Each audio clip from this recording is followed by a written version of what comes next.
আবহাওয়ার খবর জানতে চলে যাচ্ছি সহকর্মী শাহানুর সরকারের কাছে। আর শাহানুর, কি খবর রয়েছে আপনার কাছে আবহাওয়া নিয়ে, জানাবেন আমাদের।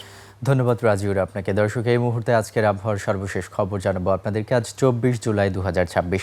আগামী 24 ঘন্টায় খুলনা, বরিশাল, চট্টগ্রাম, সিলেট বিভাগের অনেক জায়গায় এবং রংপুর, রাজশাহী, ময়মনসিংহ এবং ঢাকা বিভাগের কিছু কিছু জায়গায় অস্থায়ীভাবে দমকা হাওয়া সহ বৃষ্টি এবং বিদ্যুৎ চমকানো সহ বজ্রবৃষ্টি হতে পারে। সেই সাথে সারা দেশের কোথাও কোথাও মাঝারি ধরনের ভারী বৃষ্টিপাতের সম্ভাবনা রয়েছে।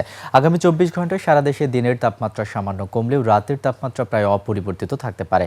গত 24 ঘন্টায় দেশের সর্বোচ্চ তাপমাত্রা যশোরে রেকর্ড করা হয়েছিল 34.5 ডিগ্রি সেলসিয়াস এবং দেশের সর্বনিম্ন তাপমাত্রা তেঁতুলিয়ায় ছিল 23.6 ডিগ্রি সেলসিয়াস। এই মুহূর্তে রাজধানী ঢাকা সহ দেশের কিছু অঞ্চলের তাপমাত্রার দিকে লক্ষ্য করলে দেখতে পাচ্ছি ঢাকার এই মুহূর্তের গড় তাপমাত্রা রয়েছে 27 ডিগ্রি সেলসিয়াস।